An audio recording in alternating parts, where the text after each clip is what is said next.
Es un placer saludarlos de nuevo. Soy Paula Jiménez Correa y les doy la bienvenida a Así es Asia, el magazine semanal de France 24 que aborda las múltiples realidades de este continente. Estos son nuestros titulares. Por primera vez en la historia de Japón, una mujer asume como primera ministra. Analizaremos los retos que tendrá Sanae Takaichi y las polémicas que rodean a esta política conservadora. China presiona geopolíticamente al restringir sus exportaciones de tierras raras, argumentando que busca salvaguardar su seguridad nacional. ¿Por qué son tan importantes a nivel mundial? ¿Qué países se muestran como alternativas?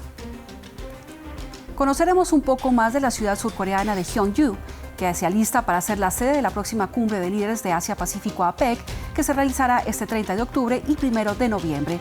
Sus habitantes esperan que este evento impulse el turismo. Iniciamos este recorrido por el continente asiático en Japón, que por primera vez en su historia tiene a una mujer como líder. La conservadora Sanae Takaichi fue confirmada por el Parlamento como la nueva primera ministra tras forjar un acuerdo de coalición con la oposición y luego de ser designada como líder del Partido Liberal Democrático el 4 de octubre. Takaichi sucede a Shigeru Ishiba, quien renunció al cargo tras las desastrosas derrotas del oficialismo en las elecciones del 20 de julio para la Cámara Alta del Parlamento y luego de que perdiera la mayoría en la Cámara Baja el año pasado. Para analizar este tema, le doy la bienvenida a Vania de la Vega Shiota, secretaria académica del Programa Universitario de Estudios sobre Asia y África de la Universidad Nacional Autónoma de México y maestra en Ciencias para el Desarrollo Económico y la Cooperación Internacional de la Universidad de Hiroshima en Japón. Vania, gracias por aceptar esta invitación. Comencemos hablando de quién es Sanae Takaichi, la primera mujer que se convierte en primera ministra de Japón. Paula, muchas gracias por el espacio, por esta oportunidad. Sanae Takaichi es una integrante del Partido Liberal Demócrata de Japón, al que pertenece desde 1993, lo que quiere decir que ella lleva 3 décadas perteneciendo al partido gobernante. Y entonces tiene características que comparten muchos de los políticos que pertenecen a este partido, ¿no? Es un grupo de familias, un grupo de políticos que están en el poder.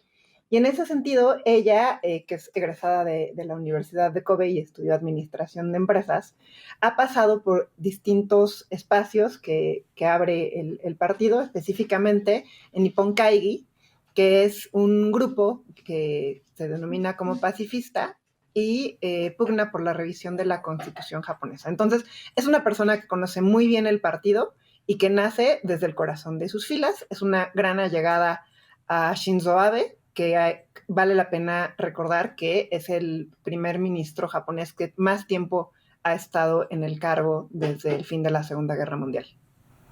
Profundicemos en las polémicas que rodean y que sin duda marcarán el gobierno de Takaichi. A pesar de que se convirtió en la primera mujer en ser nombrada primera ministra de Japón, se le reprocha que no promueve la igualdad de género ni la diversidad. Además, apoya la sucesión exclusivamente masculina en la familia imperial y se opone a permitir apellidos separados para las parejas casadas. Y a esto se le suma que varias de sus declaraciones han sido tildadas de xenófobas. Vania, ¿pueden estas posturas de alguna manera complicar su gestión, sobre todo ante los ojos de los japoneses?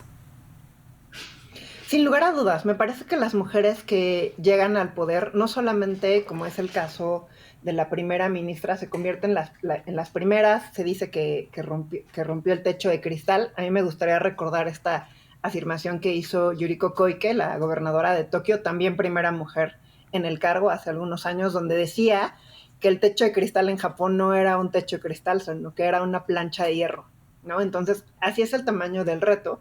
Y en ese sentido, muchas de las mujeres que llegan a cargos que tradicionalmente han sido ocupados por hombres, pues se les exige mucho más, ¿no? Hemos visto en estas últimas horas y desde hace un par de semanas que la nota es una mujer por primera vez en el cargo y es una mujer de ultraderecha, ¿y qué es lo que va a hacer? O sea, ¿va a poder con el cargo? Cuando posiblemente si fuera un hombre no se le estaría cuestionando de esta misma manera. Entonces, el reto que tiene es grande porque llega a un Japón donde necesita una reforma económica, tienen los temas de la inflación, la crisis política. Desde Shinzo Abe, pues no ha habido un primer ministro que dure tiempo en el cargo. Y además, ahora, bueno, pues que a partir de que terminó la pandemia y Japón se reabre al mundo, tienen una cuestión de migración importante. Entonces, bueno, esos retos, cualquier persona que llegara al cargo de primer ministro los iba a tener, pero además ella es mujer. Entonces, no significa entonces que ella vaya a feminizar el trabajo o el cargo de primer ministro, sino que está teniendo que hacer lo que otras mujeres en cargos similares han hecho, que es que se tienen que masculinizar. Ya hablaba usted, Vania, de los desafíos que va a tener Takaichi a nivel interno. Ahora quiero que hablemos de esas prioridades en sus relaciones internacionales, específicamente con sus vecinos como China y Corea del Sur, además de Estados Unidos. ¿Cómo deberá abordar estos aspectos? La primera visita que va a tener de un jefe de Estado es de Donald Trump, ¿no? Entonces, la próxima visita del socio político más importante de Japón es Estados Unidos. Ellos tienen el acuerdo de seguridad conjunta que está desde la posguerra y que, entre otras cosas, apoya a las actividades de defensa de Japón. Como sabemos, Japón no tiene un ejército, tiene nada más las fuerzas de autodefensa. Y en ese sentido, los acuerdos de seguridad que tienen son de primer orden.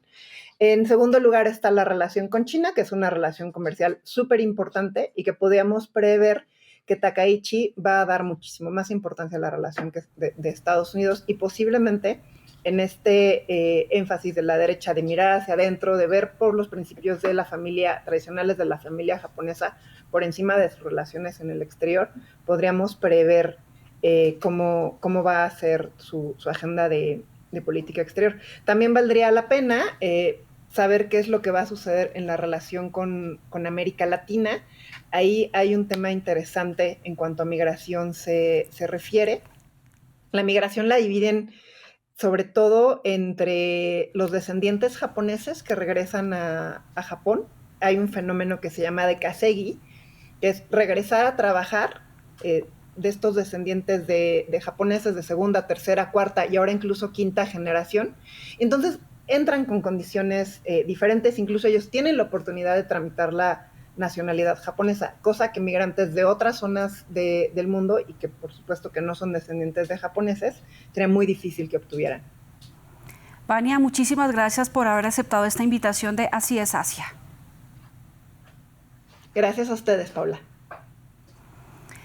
Las tensiones comerciales entre China y las potencias occidentales se intensifican por el acceso a las tierras raras, minerales clave para la tecnología y la industria. Mientras la Unión Europea busca soluciones urgentes con Beijing, Estados Unidos y Australia firman un acuerdo para diversificar el suministro. Samuel Salgado Castro nos cuenta el panorama.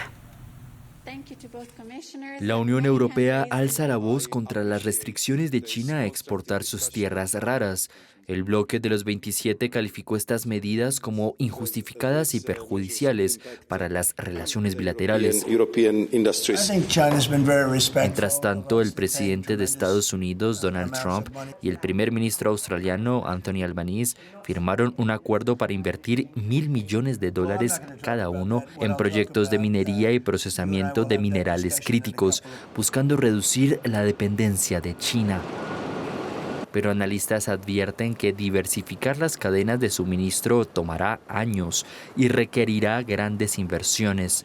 Proyectos en otros países poseedores de tierras raras como Ucrania o Brasil podrían demorar de 5 a 6 años en generar producción significativa. Diría que los acuerdos no rompen por sí solos el dominio chino en la industria,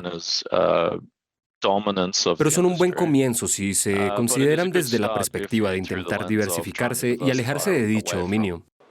El interés de las potencias occidentales: no depender de la hegemonía de China, que controla el mercado de tierras raras. No solo es el mayor productor mundial de este grupo de 17 elementos químicos esenciales para la tecnología moderna, sino que ejerce un control casi monopólico que la posiciona como una superpotencia geoeconómica.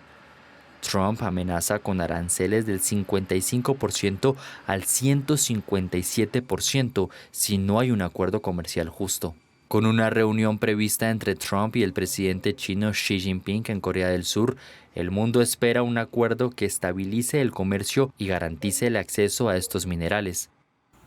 Conocida como Gyeongju Dorada, esta ciudad surcoreana se prepara para albergar la Cumbre de Cooperación Económica Asia-Pacífico APEC y sus habitantes no solo abren sus brazos a los líderes mundiales que asistirán, sino también a los turistas. Conozcamos más de su patrimonio cultural y de su gente.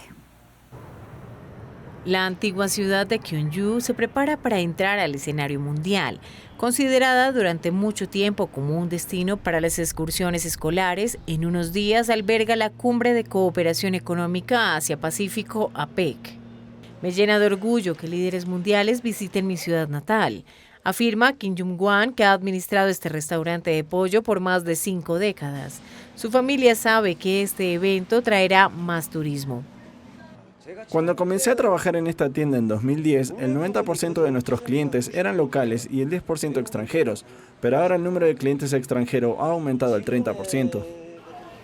Como reflejo de esta tendencia, el número de visitantes de Gyeongju ha crecido de forma constante desde la pandemia, con más de 43 millones de personas visitando la ciudad entre enero y noviembre de 2024, según las estadísticas nacionales de turismo de Corea del Sur. Creo que Gyeongju es verdaderamente una ciudad que puede mostrar los valores únicos de Corea del Sur al mundo, y como ciudad capaz de un desarrollo sostenible y equilibrado, es la opción más ejemplar para albergar con éxito la APEC. También conocida como Gyeongju Dorado, la ciudad cuenta con reliquias budistas y sitios declarados Patrimonio de la Humanidad de la UNESCO. Y para el cierre les dejo estos datos. 5 ciudades asiáticas se encuentran entre las 10 más costosas del mundo para vivir. El ranking lo encabeza Singapur, le sigue Hong Kong. En el cuarto y quinto lugar se ubican las ciudades japonesas de Tokio y Osaka respectivamente, seguidas por Seúl. El estudio tiene como base los precios de la comida, la ropa, los artículos para el hogar y cuidado personal, el transporte, la educación privada y los costos recreativos. Llegamos al final de esta edición de Así es Asia. Muchísimas gracias por acompañarme. Los invito a que dejen sus comentarios en la cuenta de X que aparece en sus pantallas y a que visiten nuestra página web france24.com. Y no olviden nuestra cita semanal.